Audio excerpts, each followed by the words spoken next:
Señor, te damos gracias por una oportunidad más, Señor, que nos das de poder estar aquí juntos, reunidos en tu nombre, agradeciéndote, Señor, lo que has hecho en nuestra vida, Señor, y queremos el día de hoy, Señor, venir a ti, no con vanas repeticiones, Señor, y palabrerías, sino reconociendo, Señor, que tú eres un Dios verdadero, Señor, un Padre, y así queremos acercarnos, Señor, sabiendo que eres un Dios vivo, Señor, un Dios que escucha y que se mueve en medio, Señor, de la alabanza de tu pueblo, Señor, y queremos pedirte que tú hagas, Señor, tus obras, Señor, en nuestra vida, que tú nos redargullas, Señor, que nos instruyas el día de hoy y que hables en nuestro corazón, Señor. Dirígenos, Señor, y muéstranos cómo pensar, Señor, y qué hacer y cómo alabarte, Señor. Así que toma tu tiempo, Señor, tu iglesia, tu gente, Señor, tus canciones, Señor, y te glorificamos en esta noche. Te damos gracias en el nombre de Jesús. Amén.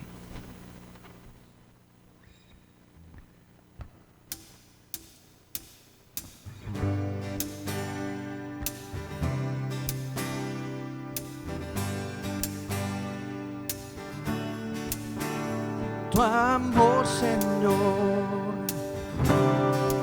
llega hasta los cielos. Tu santidad no tiene final. Tu compasión cubre el universo.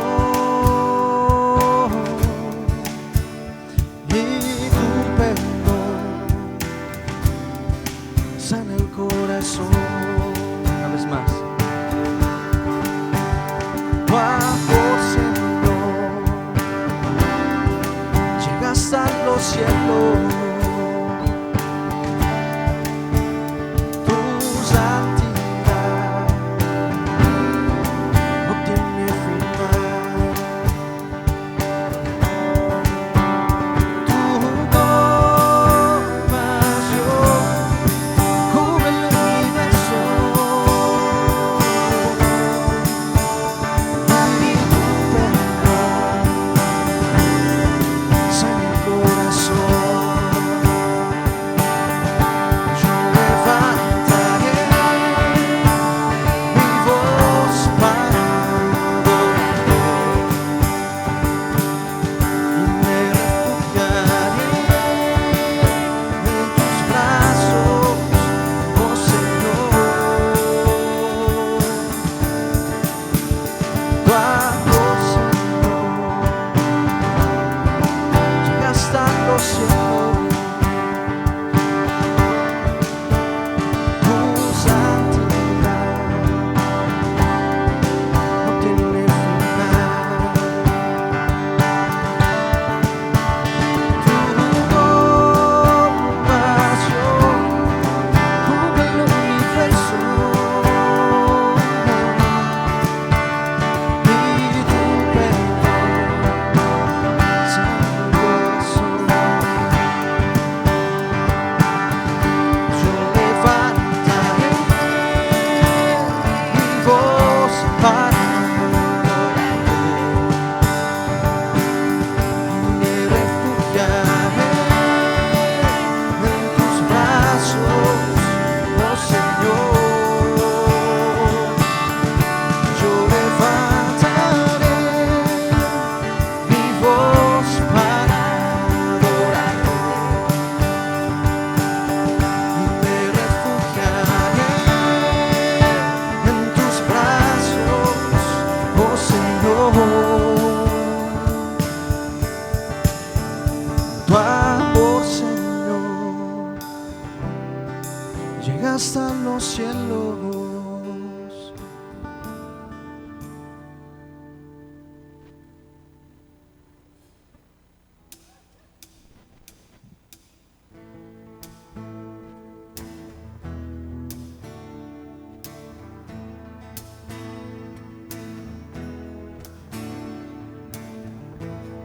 No existen más motivos, Señor, venimos hoy rendidos a ti, la única razón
el precio que pagaste por mí, llevando mi pecado,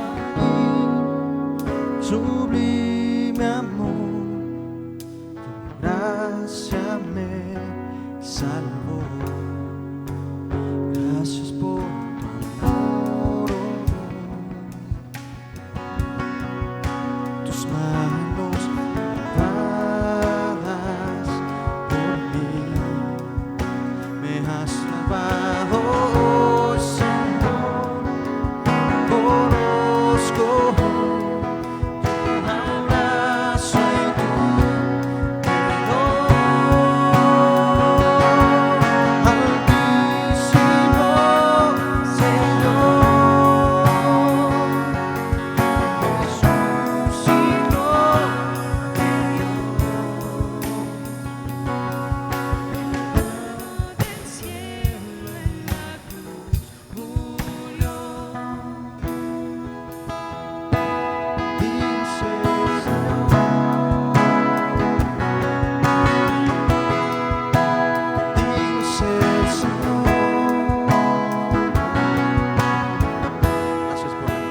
Gracias por la cruz, Señor,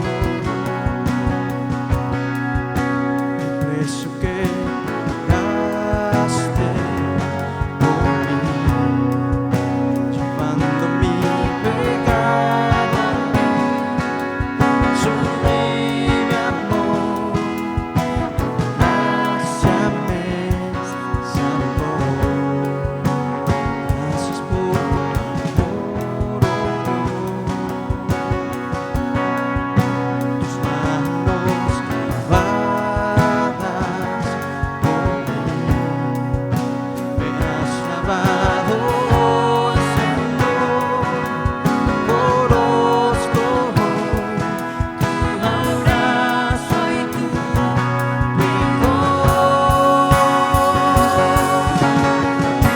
digno es el Señor. En su nombre está. Hoy te coronamos, reinas con poder, altísimo Señor. Jesús, Señor. El amado del cielo en la cruz murió. Digno es el Señor.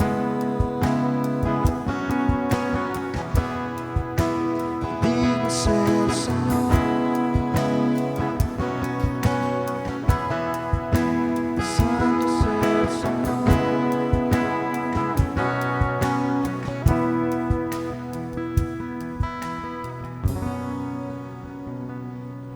Y Señor, queremos venir el día de hoy, Señor, a ti, porque tú eres el único que tiene palabras de vida eterna, Señor.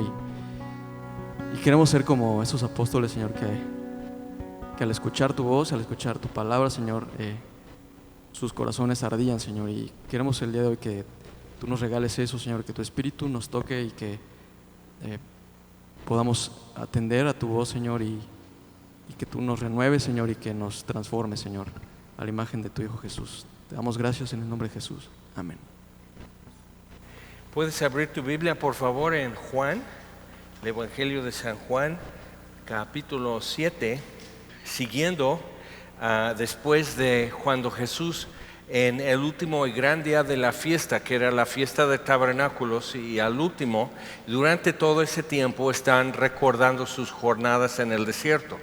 Y una parte central de eso es recordar cómo, y hasta con danza y canciones, recordando la misericordia de Dios y su fidelidad y cómo sacó agua de la roca.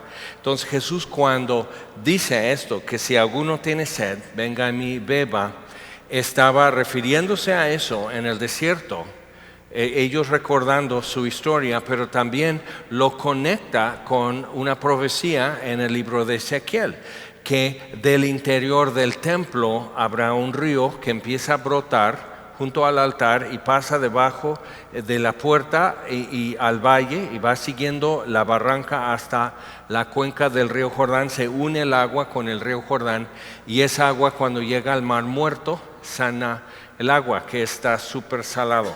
Entonces, todos ellos, él al decir, nosotros nomás decimos, ay, qué lindo, ¿no? Ríos de agua viva.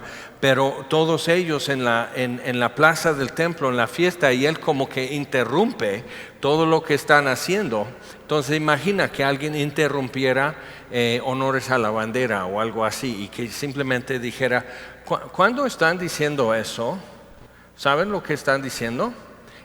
O sea, imagínate, y todos tropezando, y la bandera para allá, y la escolta en confusión, o sea, todo eso habría, y todos, ¿qué? Pero entonces gente le presta atención y empieza a pensar. Entonces, versículo 40, vamos a 7:40. Entonces algunos de la multitud, oyendo estas palabras, decían, verdaderamente este es el profeta. Y un tema que vemos como que pasa por todo el libro de Juan es la controversia, las dos opiniones acerca de Jesús, y que empieza a haber controversia y disensión. A cada paso, otro segmento más y otra vez controversia. ¿Quién es este hombre? Eso no es el profeta, eso no es el Mesías. Y Jesús siempre lo está llevando un paso más allá de eso y obligándoles a pensar, o sea, provocándoles a tener que razonar, recordar, y sobre todo qué es lo que está escrito acerca de él. Tenían superstición, tenían tradiciones acerca del Mesías que no era. Entonces, a lo mejor alguna vez has tenido conversación con alguien que te empieza a decir lo que cuando los Reyes Magos llegaron a Belén y Jesús en el pesebre y todo eso, y estás, cuando ellos llegaron ya estaba en una casa, ya no estaban en el establo, eso fue una noche nomás. No, es que ellos llegaron junto, y dices, ¿tienes alguna idea de qué distancia está Irak de Jerusalén? O sea, nomás piensa esa distancia, y viajando, y si tú quieres, en caballo, en camello, en elefante. El elefante no llegaba porque eso venía desde la India. El caballo no llegaba porque no atravesaba el desierto. Si acaso nomás llega Gaspar o no sé cuál venía en el camello. Entonces, o sea, pero piensa, o sea, como que, pero ya hemos hecho eso. ¿Por qué un elefante? ¿Por qué un caballo? ¿Y por qué tres? ¿Nunca te preguntaste por qué son tres? ¿Por qué se llaman? ¿Qué? Melchor, Gaspar, o sea, y ahí estamos, y eso ya es concreto, y empiezas a mover algo con eso, y causa confusión y disensión. ¿Cómo? Entonces, o sea, están así como, pero ya desbarataste todo lo que, o sea, entonces, ¿qué voy a hacer el 6 de enero? Pues abrir tus regalos y pasar un gran día. O sea, ¿qué? Entonces, pero estaban así. Entonces, ahora, amplifica eso. Ellos están esperando el Salvador del mundo, sobre todo el Salvador de su nación, y que les va a librar de opresores, y que va a cambiar hasta la geografía y la fortuna de su nación y todo eso. Entonces están esperando algo que es muy importante, y hay una ansiedad por eso, y hay una angustia nacional a causa de eso. Entonces él se levanta y dice eso, y obvio va a causar pensamiento, pero lo hace a cada rato, y no es por ser controversial Jesús, sino es para realmente que ellos empiecen a decir, bueno, ahora, ¿por qué sé esto? O sea, ¿por qué esto está en mi archivo de cosas que yo sé? ¿Por qué esto está en mi archivo de cosas que yo espero? Entonces, como que Jesús retándoles a recordar qué está escrito, número uno. Número dos, qué es lo que no está escrito que mejor lo van a desechar. Entonces, tenían que ir haciendo eso, y por eso en una parte, cuando en capítulo 6, Pedro dice, pero Señor, ¿a quién iremos? si tú tienes las palabras de vida eterna? O sea, Pedro ya como que habiendo caminado un poco más en eso, pudo como tomar algunas cosas y decir, bueno, no es como yo pensé, no es como, pero estas nociones ya las pongo a un lado, como que no pertenecen. Y esto sí. Entonces Pedro muy seguro en algunas cosas y luego podemos decir, bueno, ¿por qué al final lo niega 3 veces esa noche? Porque era mortal y temía morir. Porque era mortal y temía sufrir, temía rechazo, ridículo. Entonces, porque era mortal, como tú y yo, lo negó 3 veces. Y luego salió a llorar amargamente, porque era mortal. Entonces, viendo eso, vemos la controversia. Ponte a pensar, o sea, Herodes realmente no traía un problema con Jesús. Herodes no lo quería matar, simplemente lo regresó a Pilato. Dice, esto no es mi asunto. Y para Herodes, él platicó con Jesús y esperó que Jesús hiciera algún milagro. Para Herodes, Jesús era como un mago o alguien que nomás viniera a hacer malabares en el palacio un rato y distraerlo, una curiosidad. Para Pilato estaba también decepcionado, como Herodes, decepcionado de Jesús, pero no porque no hiciera señales o milagros. Herodes decepcionado porque para Herodes no se defendió, o sea, no se puso como opositor o adversario de Roma, sino Jesús por encima dice, tu autoridad viene del mismo que me envió.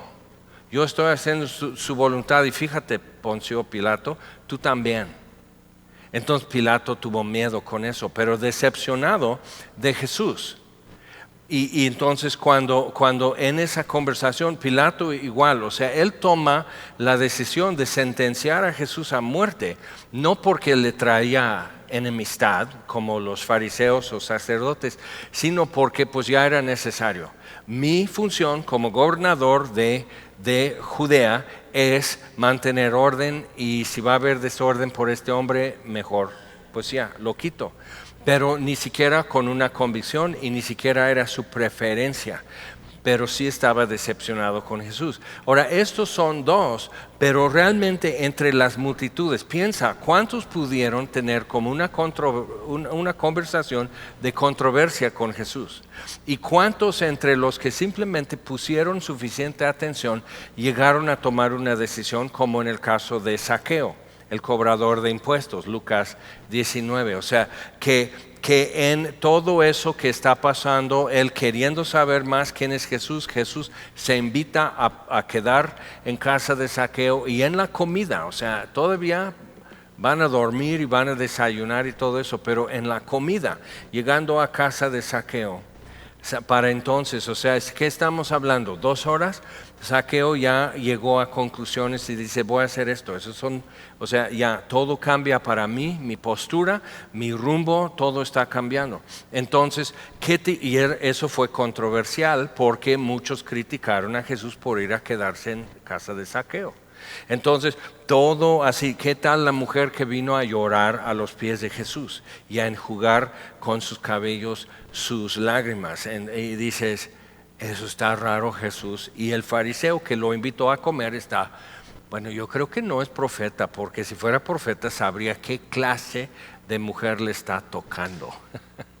Ok, entonces, eso, y Jesús supo lo que él estaba pensando y dice, a ver, Simón, y pone un ejemplo. ¿Ves esta mujer? Y Simón como que, pues fíjate, hay una, buenas tardes señora, o sea, como que disimulando que apenas la vio, o sea, Jesús, pero ve eso, como que hay esa situación que Jesús empieza a quitar las capas y como quien quitara las tejas de barro de un techo y así, una por una quitar y empieza a entrar luz y entra luz, pero también cuando llueve va a entrar agua. Entonces es incómodo cuando eso sucede. Ahora, está sucediendo en la mera plaza del templo en Jerusalén y Jesús dice algo totalmente que va totalmente con el momento y la celebración, pero está totalmente fuera de serie, ¿ok? Porque, o sea, no tienes que estar diciendo eso a menos que lo vayas a cumplir, ¿no? O sea, si tú vienes a mí y bebes de tu interior correrán ríos de agua viva, como está escrito. Y eso es, vayan a recordar Ezequiel, y Jesús lo deja así. Y Juan explica, bueno, eso habló del Espíritu Santo que habían de recibir los que creyeran en él. Pero la gente en la plaza sí. ¿Qué? O sea, ¿quién puede pararse en el Estadio Azteca el 15 de septiembre y todo el mundo así, y cohetes y confeti y todo eso, y simplemente, yo soy el Salvador del mundo? ¿Quieres tener paz y gozo? Tienes que venir a mí y creer en serio. Y todos estarían así. Ya no le den más tequila, al rato ya va a estar tendido en el piso. O sea, está loco, está fuera de sí, o es un total merolico, charlatán o algo así. O sea, nadie en sus 5 sentidos que es honesto habla así, a menos que sí está en sus 5 sentidos, está diciendo toda la verdad, y entonces eso es una bomba. Porque las implicaciones, trastornan todo tu mundo. Entonces, por eso la controversia, y por eso Pilato se incomodó tanto en la conversación que él tuvo con Jesús. Ahora, entonces, algunos de la multitud, otra vez versículo 40, oyendo estas palabras, las de vengan a mí a beber, decían, verdaderamente este es el profeta. Otros decían, este es el Cristo. Era lo mismo, o sea, había hasta opiniones. Se ha dicho, y creo que está muy atinado, que si juntas a 3 rabinos vas a tener 5 opiniones. Entonces, o sea, algunos decían, el profeta que Moisés habló, va a haber otro como yo, y a él le tienen que hacer caso. Entonces, porque todavía el tiempo de profetas no hubo, Isaías y Daniel y todo eso. Entonces Moisés dice, más adelante Dios va a levantar uno como yo, que instituye un pacto. Entonces cuando Jesús en la cena, en el aposento alto, toma la copa, dice, esta copa es la sangre del nuevo pacto, derramada por muchos. Ahora, para sellar el pacto en Sinaí, fue con sacrificios de carneros y borregos y demás. Entonces, o sea, ellos están así, pues, ¿qué sangre se está ofreciendo para sellar el pacto? Jesús dice, la mía. ¿Okay? Esta copa es el nuevo pacto. Nadie había dicho eso. O sea, cuando vas leyendo los profetas, todos están diciendo, viene uno más adelante, viene uno más adelante. Juan Bautista dice, viene uno más adelante, yo no soy digno de desatar la correa de su sandalia, viene después de mí. Entonces, cuando él señala a Jesús, ya todas las cámaras tenían que voltearse para allá.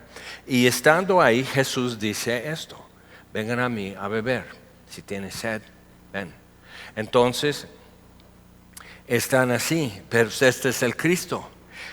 Otros dicen, es el profeta. Pero algunos decían, ¿de Galilea ha de venir el Cristo? Sí, vamos a Isaías capítulo 9. Pero ves, o sea, tenían tradiciones y tenían supersticiones. Pero lo que no tenían, con todo que todo mundo iba a sinagoga cada sábado, y había lectura y exposición, igual que aquí, cada domingo. Con la Biblia abierta y todos escuchando todo el comentario y hasta discutiendo, porque pasaba uno y pasaba otro. Imagínate, estar aquí 5 horas el domingo mientras pasan todos los hombres de edad, mayor de edad, para hacer una lectura y una exposición. Eso sí te pone a pensar. Pero entonces, o sea, como que no estaban claros en estas cosas, porque había muchas opiniones. Y durante tiempo habían ido formando enseñanzas y expectativas que Dios nunca les dio. Ok, Isaías capítulo 9. Isaías, si estás buscando, está como a la mitad de tu Biblia después de los Salmos. Ok, Isaías 9. Y entonces está hablando de las situaciones de juicio y de problemas que vienen y de enemigos que Dios va a usar para castigar el pueblo de Israel, pero como Dios también va a redimir su pueblo, y dice, mas no habrá siempre oscuridad para la que está ahora en angustia, la nación de Israel, tal como la aflicción que le vino en el tiempo de que livianamente tocaron la primera vez a la tierra, de Zabulón y a la tierra de Neftalí, cuando vinieron los asirios para llevar cautivos los del reino del norte de Israel. Entonces, tierra de Zabulón y la tierra de Neftalí, pues al fin llenará de gloria el camino del mar de aquel lado del Jordán en Galilea de los gentiles. Ahora, Zabulón y Neftalí, los territorios de esas dos tribus era lo que es ahora Galilea. Entonces estaba Dan, que estaba junto al mar, y el camino del mar venía desde Egipto, todo en la costa del mar Mediterráneo, y en lo que es la llanura de Megiddo o Armagedón, que se oye de eso y todo por coronavirus ya están esperando Armagedón en cualquier momento. Entonces, pero ese camino ya atraviesa por esa llanura para ir a lo que es Turquía o a Siria, Babilonia, Irak, Irán y todo al oriente.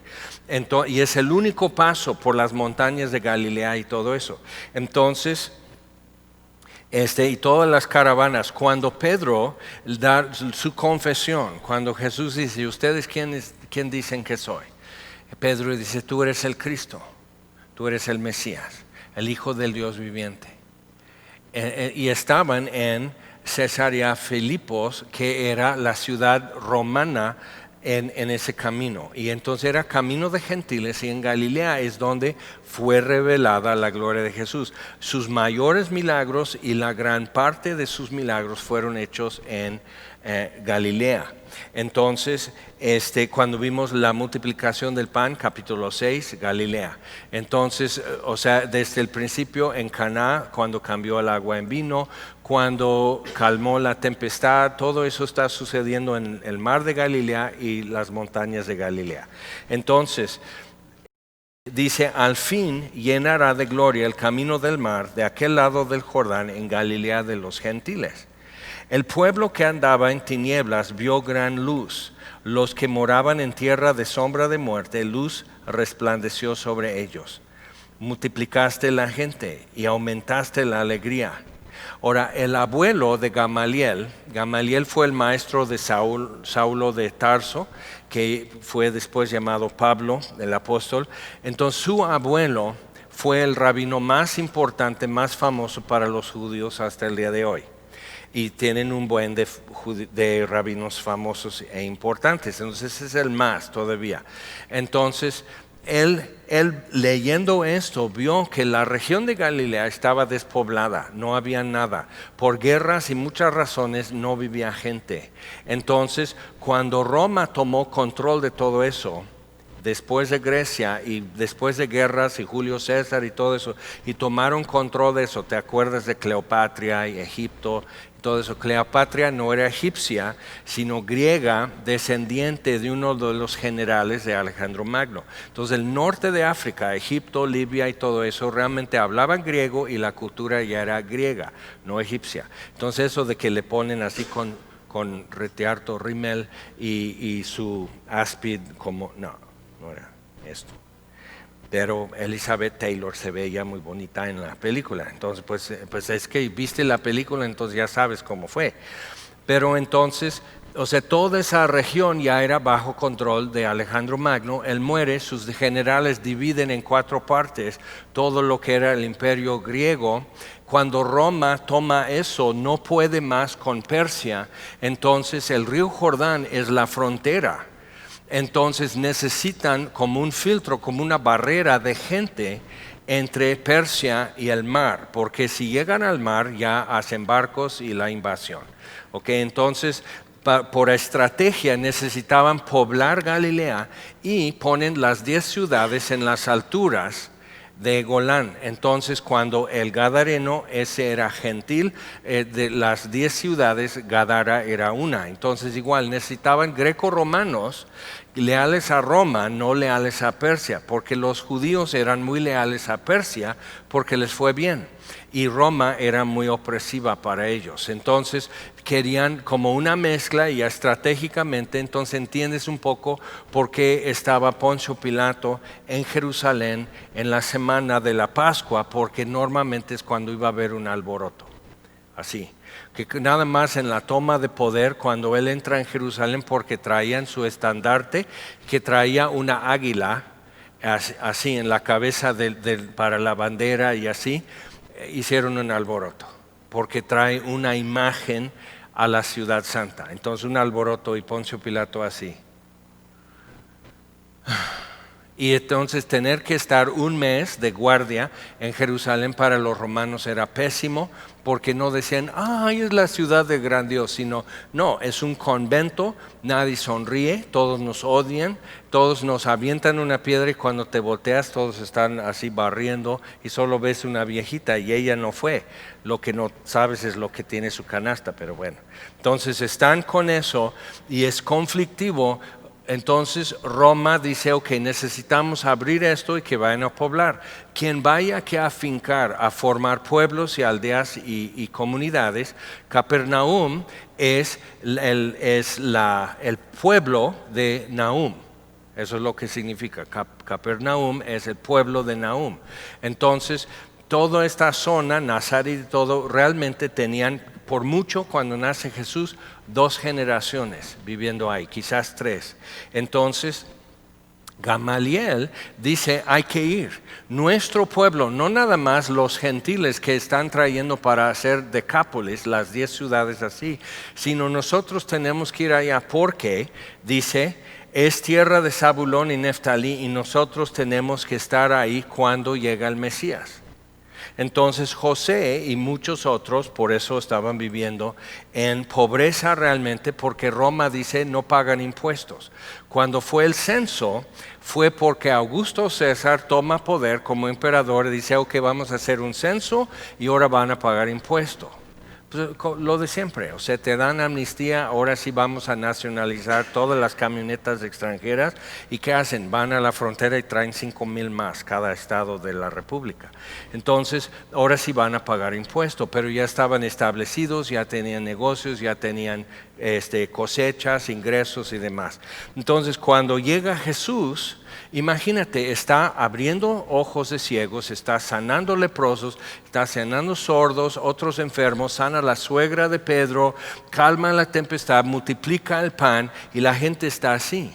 Echa fuera demonios, muestra la misericordia de Dios, entonces la gente está así. Entonces, versículo 2, el pueblo que andaba en tinieblas vio gran luz. Versículo 3, multiplicaste la gente, aumentaste la alegría, cambió el agua en vino. Se alegrarán delante de ti como se alegran en la siega, como se gozan cuando reparten despojos. Multiplicó el pan. O sea, la gente dice, eso está padrísimo. Entonces iban detrás de él para ver qué va a hacer este día. Porque tú quebraste su pesado yugo y la vara de su hombro y el cetro de su opresor como en el día de Madián. Porque todo calzado que lleva el guerrero en el tumulto de la batalla y todo manto revolcado en sangre serán quemados pasto del fuego. ¿Por qué? Versículo 6. Y esto lo oyes en Navidad. Entonces ve. Gilel, el abuelo de Gamaliel, sabía, van a ser un niño y lo vamos a conocer primero en Galilea, pero sabía que van a ser en Belén, la ciudad de David, pero lo vamos a conocer primero en Galilea. Cuando nace Jesús, muy poca gente estaba recordando esto.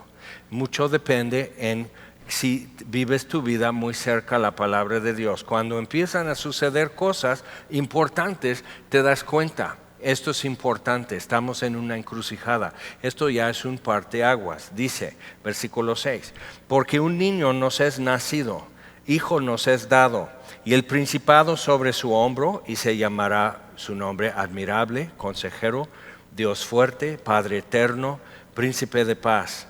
Lo dilatado de su imperio y la paz no tendrán límite sobre el trono de David y sobre su reino, disponiéndolo y confirmándolo en juicio y en justicia desde ahora y para siempre. El celo de Jehová de los ejércitos hará esto. Ok, volviendo a Juan. Entonces podemos decir, dicen, no, pero algunos decían, ¿a poco de Galilea ha de venir el Cristo? Pues sí. Isaías lo escribió, pero la gente que realmente estaba buscando qué es lo que el celo de Jehová hará, está poniendo atención a lo que está escrito. Los que simplemente, como en capítulo 6, porque llenaron su panza, estaban siguiéndole a Jesús para ver si hoy vuelve a multiplicar el pan. No estaban buscando qué es lo que el celo de Dios va a realizar. ¿Qué es lo que Dios, por qué trae Él un Mesías? No es mi Mesías, es el Mesías. Entonces, ves que como que hicimos durante los años, hicimos como costumbres de cómo decir. Entonces, tienes que recibir a Jesús como tu Salvador personal. Si has escuchado esa frase, ¿no? Y un día como que se me ocurre, estamos hablando de Jesús como si fuera mi entrenador personal o mi coach o algo así, es mi Salvador personal, como que, Salvador, ven. Entonces mi Salvador personal, o sea, está para atenderme a mí. Entonces tengo un horario con mi Salvador personal y dices, lo que querían decir con Salvador personal es no tenerlo tan nebuloso y tan general, sino reconocer que es una transacción personal, directa, individual, tú y el Salvador. Tú tienes que tratar con Él directamente, no por familia, no por ciudad, no por nación. Entonces, bueno. Entonces de Galilea ha de venir el Cristo. No dice la Escritura que del linaje de David y de la aldea de Belén, de donde era David, ha de venir el Cristo.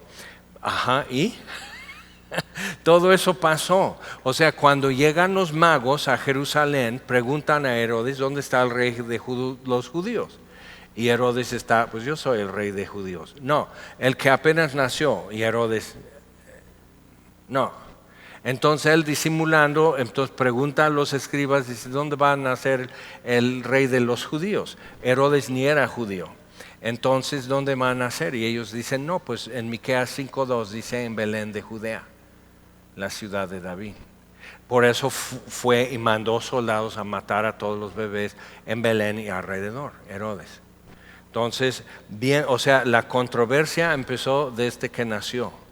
Y división y opiniones acerca de Jesús, y de una vez teniendo que marcar qué es mi relación frente a Jesús, o sea, cómo me relaciono con Él. ¿Soy amigo o enemigo? Pero poco a poco todos están obligados a llegar a un punto de no poder ser neutrales. Entonces seguimos, y eso es lo que va a pasar a través de este capítulo y el 8. Hubo entonces disensión entre la gente a causa de él. Ahora, disensión es esto, o sea, alguien dice una cosa y otra persona dice no estoy de acuerdo. Entonces hay disensión. Y hay formas de llevar disensión. Uno es muy agresivo, insultar, ofender, ridiculizar. Y hay otro tipo de disensión que es simplemente quedarte mirando así, con ternura, como pobrecito, pobre idiota, pero pobrecito, pues está dañado del cerebro, entonces pobrecito. Entonces te ven así, pero eso abre un espacio y pone en oposición, aunque no en enemistad, hay disensión, ¿ok? Entonces había disensión, no estaban de acuerdo, pero ¿por qué Jesús provoca eso? ¿No sería mejor como hacer como un consenso de que eso es lo que nosotros todos estamos de acuerdo de Jesús acerca de eso, ¿no? Sí, estamos de acuerdo que de esto, ¿cuántos están de acuerdo así? Entonces, como identificar los 3 puntos, digamos, que no todos estamos de acuerdo en esto acerca de Jesús. Pero si te das cuenta, eso de por sí sigue, hasta el día de hoy, todavía sigue. Pero la verdadera disensión acerca de Jesús tiene que ver con su persona, ¿ok? Con quién es y lo que Él mismo se presenta. Y Él, por ejemplo, dice, sígueme, ya tienes un problema. Entonces Él revela la disensión que tú tienes primeramente con Dios, una diferencia de oposición que abre un espacio entre tú y Dios. Okay. Entonces, pero muchas veces tú vas a decir, no, yo estoy de acuerdo con Dios, yo nunca he dejado de amar a Dios, sí he vivido una vida un poco loca, pero nunca o sea, yo he tenido esa conversación muchas veces, nunca he dejado de amar a Dios. Y dices, felicidades, yo sí. Entonces, o sea, te quedas así, no, pues yo no. Pero sigues hablando y de repente, ¡pras!, dejan caer una piedra. Luego dejan caer otra piedra y poco a poco, y Jesús lo hacía siempre. Como que, pues no que esto, el joven rico, ¿qué debo hacer para heredar vida eterna? Jesús dice, pues ya sabes, guarda los mandamientos. ¿Cómo cuáles? Pues estos los he guardado siempre desde joven. Pues estás joven, o sea, ¿qué tienes? Desde secundaria y ahora tienes 17 años. Bien, llevas 3 años, ahora hazlo 30 y ve a ver cómo vamos. Entonces, pero yo desde joven lo he hecho. Y Jesús mirándolo lo amó. Y eso es más controversia para el chico, porque no puede decir que Jesús me despreció, o me gritó, o me puso en ridículo delante de la gente, o me ventaneó, o algo así. Jesús mirándolo lo amó y dice, una cosa te falta una cosa, o sea, no estás lejos. Ve y vende todo lo que tienes y dáselo a los pobres. Ahora, ¿quién hace eso? Pues quien ya no lo necesita. Y Jesús, ¿qué está diciendo? Si tienes sed, ven a mí y bebe. Si tienes hambre, ven y ya no tendrás hambre. Yo soy la puerta. ¿No encuentras salida? Yo soy la puerta. No sientes que no perteneces ni importas a nadie. Yo soy el buen pastor. Yo soy el pan que descendió del cielo. Yo soy la luz del mundo. Yo soy la vid verdadera. O sea, tu vida es estéril. Yo soy la vid. El que permanece en mí llevará mucho fruto. Entonces, viendo todo eso, Jesús está diciendo, necesitas hacerlo. Y entonces, al hacer esto, al decir, yo soy la luz del mundo, el que cree en mí, no andará en tinieblas, sino que tendrá la luz de vida. Entonces dices, ya tengo que hacer algo con lo que Él dijo. Ahora, yo soy el buen pastor llama a sus ovejas por nombre, y tú estás... Y te das cuenta, te está llamando. Ahora, ¿qué vas a hacer? En cada uno de esos puntos, Jesús simplemente hace una declaración y se queda así, mirando la declaración, y ya tienes tú que decir, ok, tomo la ficha, esta ficha es para mí. Y entonces lo acaba de hacer y hay una controversia, como siempre. Entonces, hubo disensión entre la gente a causa de él. Y algunos de ellos querían prenderle. ¿Pero por qué? O sea, siempre en eso, si está hablando como un loco, le prendes para que no se haga daño, ¿ok? Pero no para destruirlo, no para matarlo. Simplemente dice, pues lo llevamos para allá y que hable solo, ¿no? Lo ponemos a cuidar los borregos o los chivos en el monte, pero que hable con los chivos. Pero no lo matas. Entonces, ¿por qué sentían que era una amenaza? ¿Y por qué sentimos que Jesús amenaza algo en nosotros?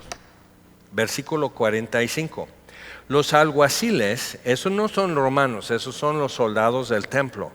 Los alguaciles vinieron a los principales sacerdotes y a los fariseos, y estos les dijeron, ¿por qué no le habéis traído? Entonces ves que... O sea, estaban ahí con todo eso, y si alguno tiene sed y ellos están, yo tengo sed, cállate, tenemos que arrestarlo. Pero lo que dijo, entonces está, o sea, disensión, no saben qué hacer, quedan como neutralizados delante de él, pero no por mucho tiempo. Todos están en ese momento como en suspenso, hasta que puedan aclarar y tomar una decisión referente a Jesús. Y empieza ya a ser discípulo de él o enemigo. Pero nadie queda en ese suspenso mucho tiempo. Entonces llegan con los sacerdotes y fariseos, y estos les dijeron, ¿por qué no le habéis traído? Los alguaciles respondieron, jamás hombre alguno ha hablado como este hombre. Entonces, o sea, ¿cómo dice? Llegas con los meros jefes, que todos tienen fama, por eso están en el concilio, de ser sabios, prudentes y elocuentes, importantes. Nadie ha hablado como ellos. O sea, ¿cómo se sintió Caifás, el sumo sacerdote? O sea, le acaban de bajar de tonto, y a todos le bajaron de tonto. Gamaliel estaba en el concilio, el maestro de Pablo, y lo bajó de tonto un policía. Okay. Entonces ellos tenían a los alguaciles, pues es el poli, es el guardatemplos. Él les dice, quítate, ni sabían sus nombres, pero todos hacían reverencia cuando pasaban los fariseos y sacerdotes. Entonces jamás hombre alguno ha hablado como este hombre. Toma. Entonces empieza esto, o sea, ya qué postura tomas acerca de Jesús. Y ven lo que sucede. Entonces los fariseos les respondieron, ¿también vosotros habéis sido engañados? ¿Acaso ha creído en él alguno de los gobernantes o de los fariseos? Mas esta gente que no sabe la ley, maldita es. A ver, ¿quién tiene el cargo de enseñarles? Los fariseos y sacerdotes. Entonces, si la gente es maldita porque desconoce las escrituras, ¿quién tiene la responsabilidad? ¿Quién es realmente autor de la maldición? Los encargados de enseñarles. Es muy importante tomarlo muy en serio. Entonces, les dijo Nicodemo, capítulo 3, que vino de noche por miedo a los del concilio. Vino a él de noche, el cual era uno de ellos. ¿Juzga acaso nuestra ley a un hombre si primero no le oye y sabe lo que ha hecho? Lo que pasa es que Jesús no vino primero a tramitar permiso. O sea, con el sindicato de rabinos, por decirlo así. Y hoy el concilio de rabinos mantiene bajo llave mucha información que está en las escrituras, pero se ponen de acuerdo para no enseñarlo en las sinagogas, como Isaías 53. Durante generaciones decían que eso lo metieron los cristianos en Isaías y que no estuviera. Pero ve, o sea, por eso cuando ya eran libros y no rollos de pergamino, o sea, de piel de borrego, cuando eran ya libros en papel, que alguien vino en la noche a la sinagoga allá en Polonia, en Alemania, en Rusia, en España, vino a la sinagoga y insertó Isaías 53 en el libro de Isaías, y que realmente no era de Isaías, era como, entonces no lo leían. Bueno, entonces ¿por qué no lo sacaban? O sea, ves el problema, cuando empiezas a mentir ya tienes que seguir tapando y que no vean para acá. Entonces, en 1947 encuentran en unas cuevas, en unos cerros en el sur, junto al Mar Muerto, encuentran un muchacho cuidando sus chivos, encuentra unas jarras selladas de barro, y en eso hay fragmentos de pergamino, no de papiro, de pergamino, que quiere decir que era de permanente, es como las escrituras de la casa, o sea, eso es algo permanente, no en papiro. Entonces empiezan a ver que eso es por la forma de la letra y los renglones, esos sagradas escrituras. Bueno, cuando tienen todo, tienen el libro completo de Isaías, entre otros libros, y ahí está Isaías 47, y es de 400 años antes de Jesús. Entonces no pueden decir que los cristianos inventaron Isaías 53 y que lo metieron en el Antiguo Testamento para confundir a los judíos. Pero no te lo dicen, o sea, entonces ¿qué hacen los rabinos? Se junta el concilio de rabinos internacional, dice, ¿qué vamos a decir? Porque sabemos que este nombre no vino de Dios. Entonces, ¿qué vamos a decir? Pues que Isaías 53 se cumplió en Alemania cuando los alemanes mataron a 6 millones de judíos. Eso fue. Y vuelta de hoja. Entonces ve, o sea, eso sigue. Entonces podemos decir, no, pues son malditos. Entonces dices, cuidado, porque todos nosotros llega la palabra de Dios a nuestra vida y causa una guerra. Y ahí insulta, y humilla, quebranta, acusa. Entonces hay un alboroto en nosotros a causa de la palabra de Dios, y llega el momento que alguien o tiene que cerrar la puerta a eso, o tiene que doblar la rodilla. Okay. Entonces cuando leemos esto en Juan y toda la historia que acabo de mencionar, tienes que tomar en cuenta eso. En nada es diferente a lo que pasa a cada uno de nosotros. Simplemente ellos lo llevaron a un nivel nacional, como otras naciones también han hecho. Ok, entonces seguimos. ¿Juzga acaso nuestra ley a un hombre si primero no le oye y sabe lo que ha hecho? Versículo 52, la respuesta. Respondieron y le dijeron, ¿eres tú también Galileo? Escudriña y ve que de Galilea nunca se ha levantado profeta. Mentira. El profeta Oseas, que era contemporáneo con Isaías, él fue de Galilea. Entonces puedes ver cuáles eran de Judá y cuáles eran de Israel en el Antiguo Testamento y dices, a ver. Si nunca de Galilea no se ha levantado profeta. Y simplemente así. Y todos están así, entonces Nicodemo igual, por eso vino de noche para ver a Jesús. ¿Por qué? Porque con estos cuates no puedes. Entonces es importante ver cuando llegan los apóstoles delante de él y ven a Pedro y Juan, hombres del vulgo y sin letras, no como Nicodemo. Y con ellos no pueden discutir, no los pueden humillar, no los pueden callar. Y hablan respetuosamente y no los pueden callar a esos hombres que según no saben nada y les dejan sin respuesta a los del concilio. Entonces otra vez, las escrituras, tienes que vivir tu vida acerca de las escrituras, tienes que estar realmente empapándote de eso. Y venían de haber estado con Jesús 3 años, día y noche, llenos del Espíritu. Entonces venían viendo las pruebas y viendo la resurrección y luego el día de Pentecostés. Y ya están en el concilio, realmente ya han perdido el miedo, mas no la cordura. Entonces, viendo todo eso, para allá va caminando. Y Juan está hablando de aquel lado de esta historia. Pero cuando lo está narrando, ni el mismo Juan bien convencido. Capítulo 8. Cada uno fue a su casa. Y fue Jesús al monte de los Olivos a dormir en el pueblo de Betania, casa de Lázaro. Y por la mañana volvió al templo y todo el pueblo vino a él. Y sentado él les enseñaba.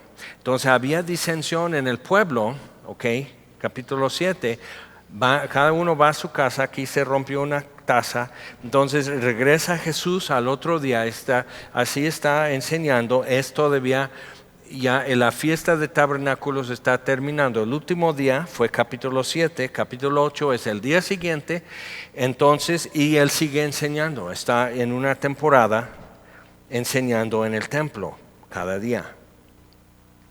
Y todo el pueblo vino a él, pero siguen con su disensión. Siguen algunos convencidos, él es el Cristo. Y cuando venga el Cristo, hará mayores obras que esto. ¿Quién enseña así las escrituras? En el Sermón del Monte se maravillaban, dice, enseña con autoridad, no como los escribas y fariseos. Otra vez es un insulto para ellos, es humillante para ellos. Pero cuando el autor de El Idiota, obra rusa, si él dijera, bueno, cuando yo escribí este libro, lo que yo quise decir fue eso, le tienes que hacer caso porque es el autor. Aunque el profesor de literatura en UNAM te esté diciendo otra cosa y llega el autor, le tienes que hacer caso. Aunque esté totalmente opuesta a la opinión del profesor, el autor cuenta porque es el autor y solo él sabe lo que estaba en su cabeza cuando escribió. Entonces Jesús, comentando sobre las escrituras, obviamente va a dar el sentido correcto, original, y va a haber autoridad en lo que él dice. ¿Por qué? Porque la mejor autoridad, la mejor explicación de las escrituras son las escrituras. Por eso fuimos a ver en Isaías a qué se refería, que de Galilea, y ahí quedó explicado. Por eso fuimos la vez pasada a Ezequiel para ver a qué se refería Jesús y quedó muy claro. Entonces eso es autoridad de la misma palabra de Dios, entonces es inconfundible. Ahora, entonces los escribas y los fariseos le trajeron una mujer sorprendida en adulterio. Ahora, checa eso. ¿Dónde están? Están en el templo. Una enorme plaza y el templo de aquel lado. Y todo alrededor hay pórticos y un techado muy ancho, mínimo la mitad del auditorio, pero puede haber sido hasta más con columnas. Y es donde la gente podía estar en sombra y es donde también los rabinos juntaban a sus alumnos y enseñaban. y era muy grande. Entonces, tú tendrías este espacio todo largo alrededor de algo como un estadio de grande, enorme. Entonces, ¿cuánta gente está escuchando a Jesús? Y los alguaciles así, y por eso cuando querían prender a Jesús no lo hacían a causa de tanta gente que estaba a gusto escuchándole. Entonces, ¿qué está pasando? Traen a una mujer que tomaron en el acto de adulterio y la meten a la plaza del templo. Esto quebranta la ley. Entonces, estos que son tan celosos por cuidar la ley de Moisés, ¿ok? Pero no tienen ningún problema suspendiendo por un momento la ley simplemente para tenderle un lazo y atrapar a Jesús en algo, en alguna declaración que pueden decir es falso maestro.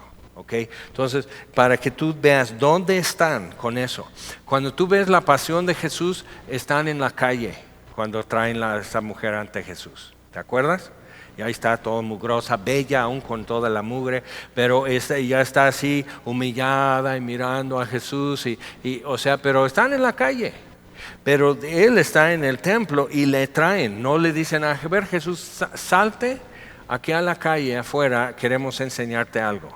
¿Crees que Jesús habría ido? O sea, diría, no, espérense, o sea, ahorita voy a terminar, soy peor que Jaime Foot, voy a tardar 1 hora más. Entonces, o sea, él podría, o sea, no lo haría. Entonces le traen y dice, esta mujer ha sido sorprendida en el acto mismo de adulterio. Y en la ley nos mandó Moisés a apedrear a tales mujeres.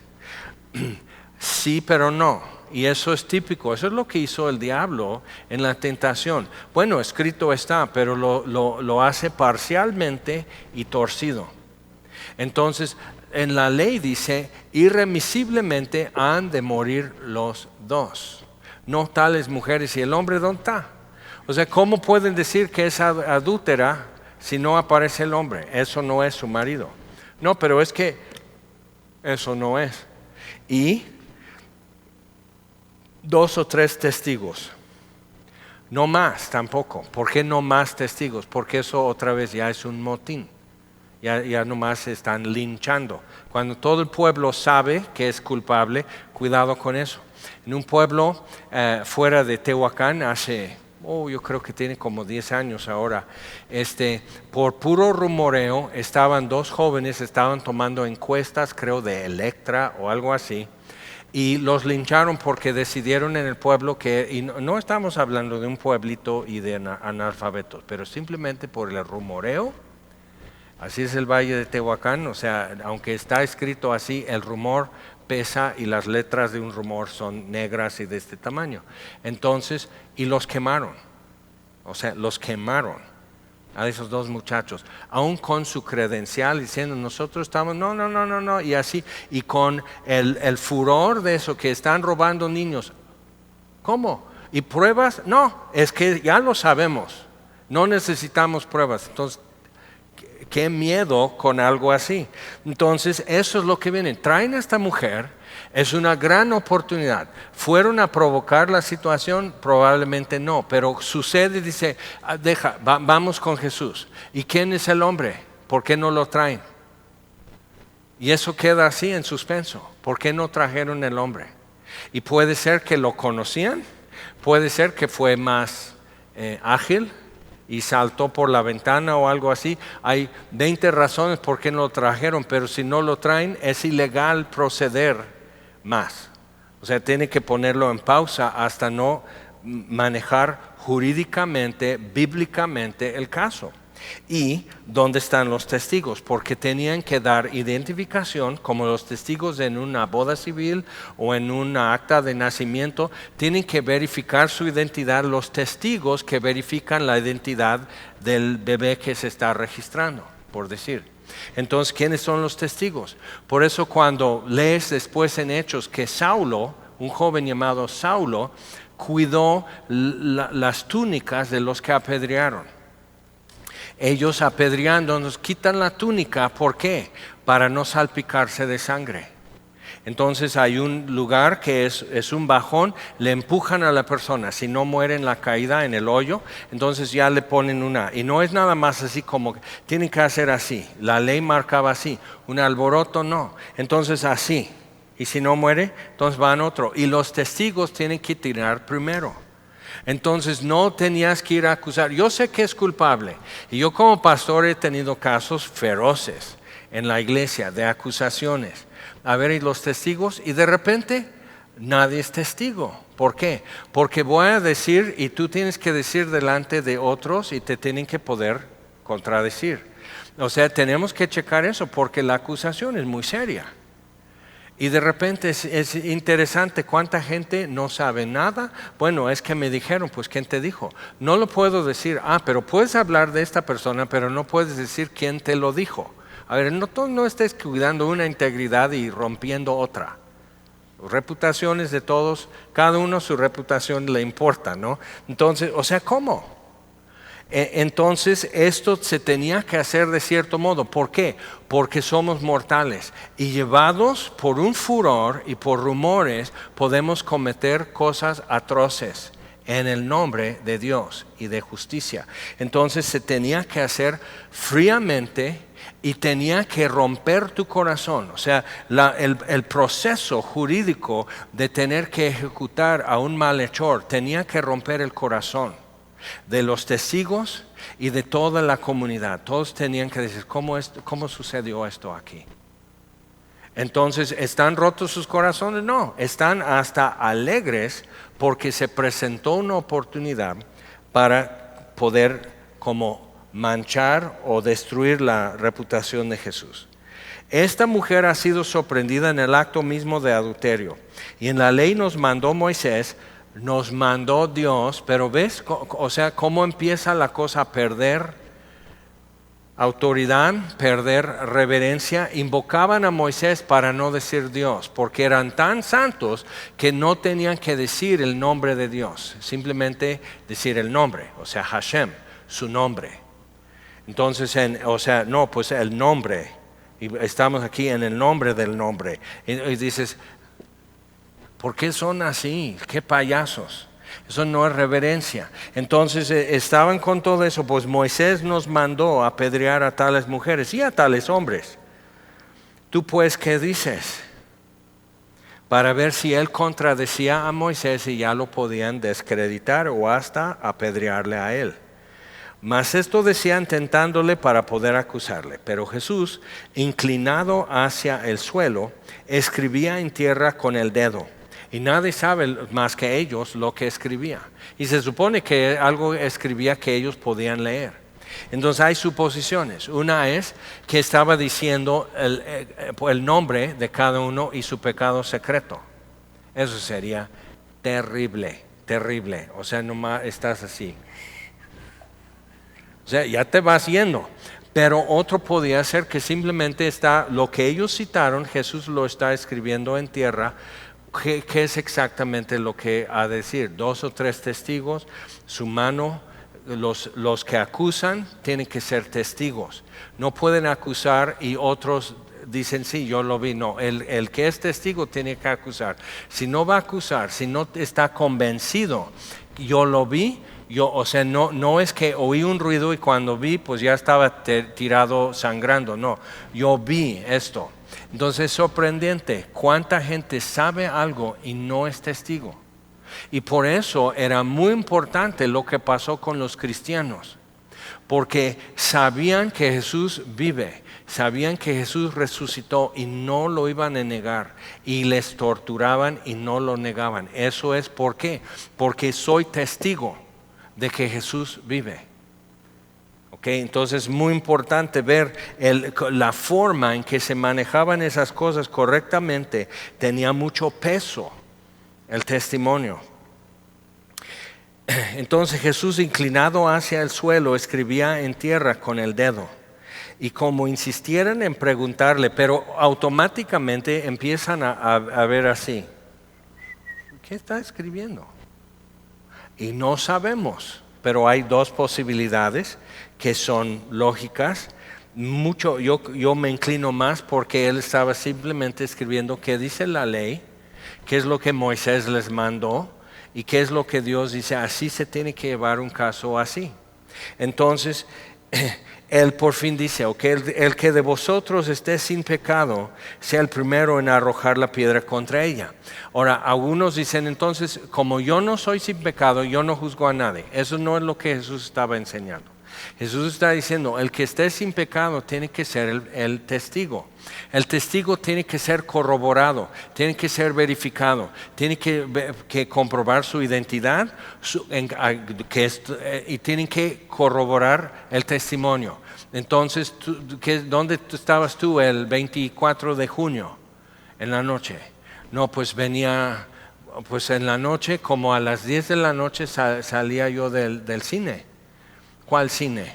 Y toma nota de todo eso. Ok, siéntate. ¿Dónde estabas tú el 24 de junio entre las 9 de la noche y las 12 de la noche? No, pues yo venía en mi taxi manejando con un pasajero y vi esto que pasó. ¿Qué pasó? No, pues un choque. Entonces empiezan a juntar los datos, pero primero han dicho, bueno, ¿y usted quién es? Pues me llamo Pepe. Ajá, ¿a qué se dedica? Soy taxista. A ver, entonces verifica. A ver, tus placas, tu permiso, todo eso, y corroborar tu identidad y tu estancia, tu presencia en el lugar de los hechos, ¿ok? Y dices, claro. Pero decimos eso, pero no tomaron tiempo para hacerlo. Y el que está sin pecado es el que ya pudo verificar. Por eso otra vez, dice en el Apocalipsis 12 que vencieron al anticristo por la palabra de su testimonio, se pudieron verificar su identidad y su presencia en los hechos, ¿ok? Entonces pudieron verificar, demostrarse como fieles testigos. Entonces por la palabra de su testimonio, por la sangre del Cordero, o sea, el precio que fue pagado por ellos y porque no amaron su vida hasta la muerte. O sea, estaban dispuestos a decir, no voy a moverme de esta declaración. ¿Okay? Entonces, eso es lo que y Jesús está diciendo, no, pues háganlo bien. Verifiquen lugar, momento, nombres, verifiquen. O sea, esta mujer, no, pues no nos tienes que preguntar, sabemos que es adúltera, entonces sí, o sea, así. Pero ¿quién hace esto? No, me tienes que creer a mí.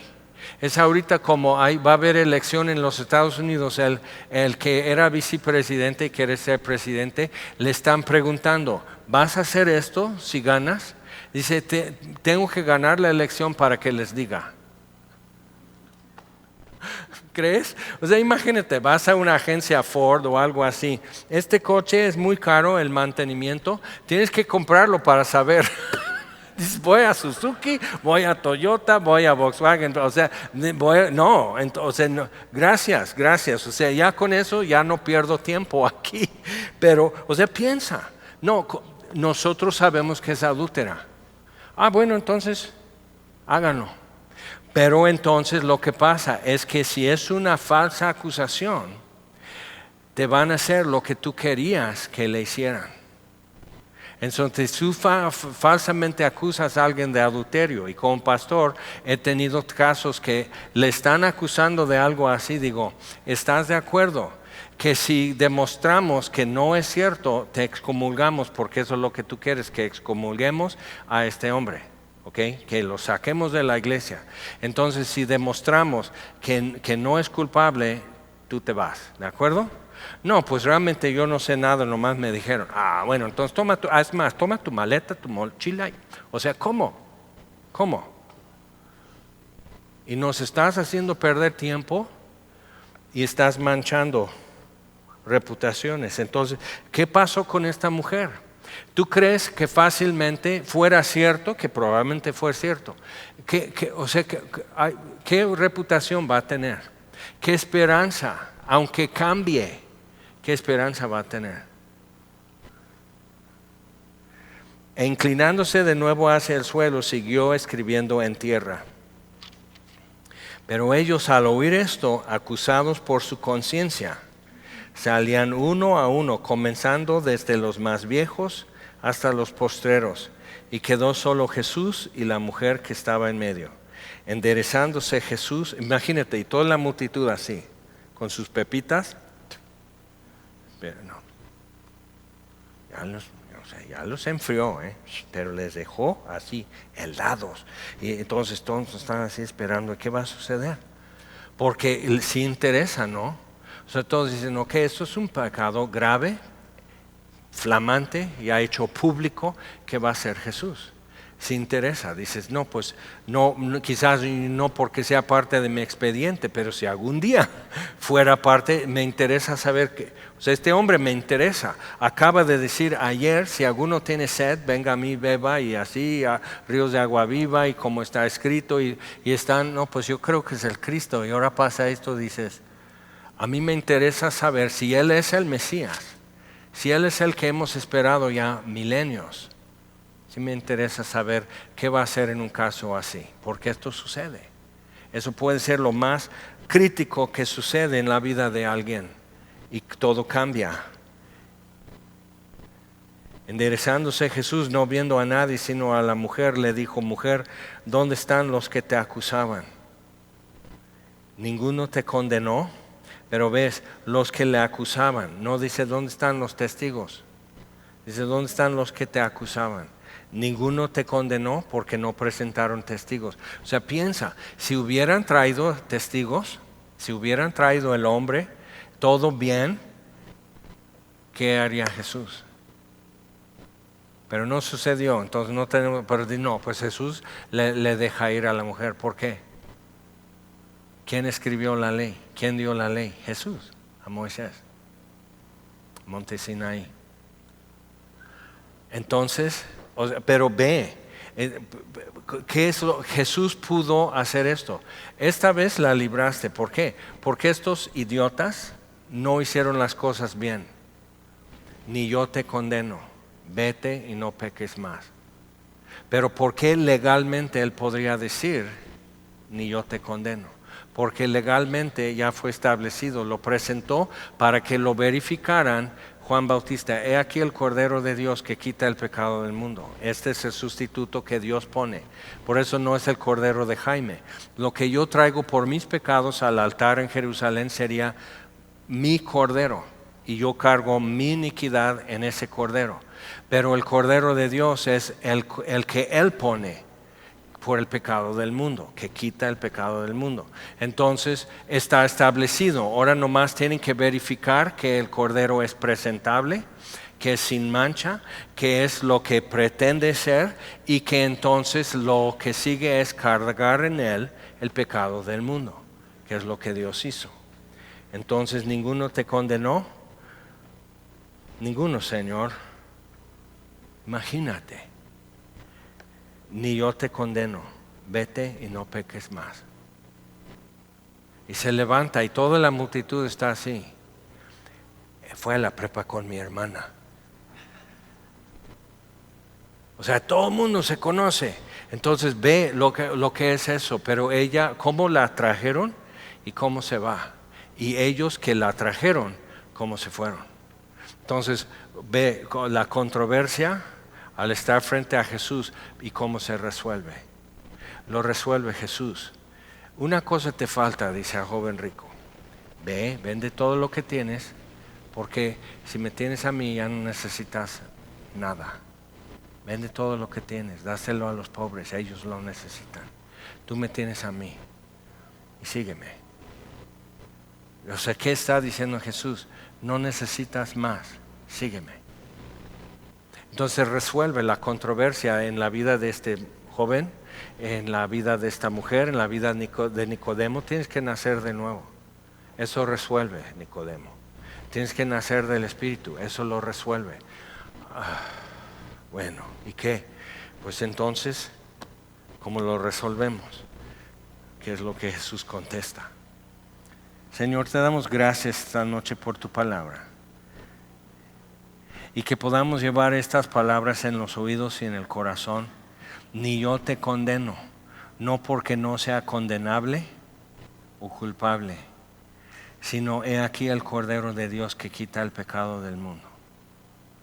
Y cuando lo oyeron, esos discípulos siguieron a Jesús ese día. y uno de ellos fue Juan. Entonces, Señor, venimos y nos presentamos así también, con dudas, con incertidumbres, como Nicodemo, como esta mujer. O sea, ¿cómo se iría a casa? O sea, ¿qué estaba buscando en un adulterio? Amor, aceptación, algo especial, alguien que me ame por quien soy. ¿Y qué se llevó ese día? Lo que Jesús le dijo. Entonces, Señor, estamos con eso igual. Venimos de alguna manera, en alguna condición. ¿Qué es lo que nos llevamos hoy? Como Nicodemo, como esta mujer, como los alguaciles. Nunca hombre ha hablado como este, como los fariseos, nomás molestos y más confundidos. Pero gracias te damos, Señor. Te damos gracias por Jesús también. Amén. Señor les bendiga.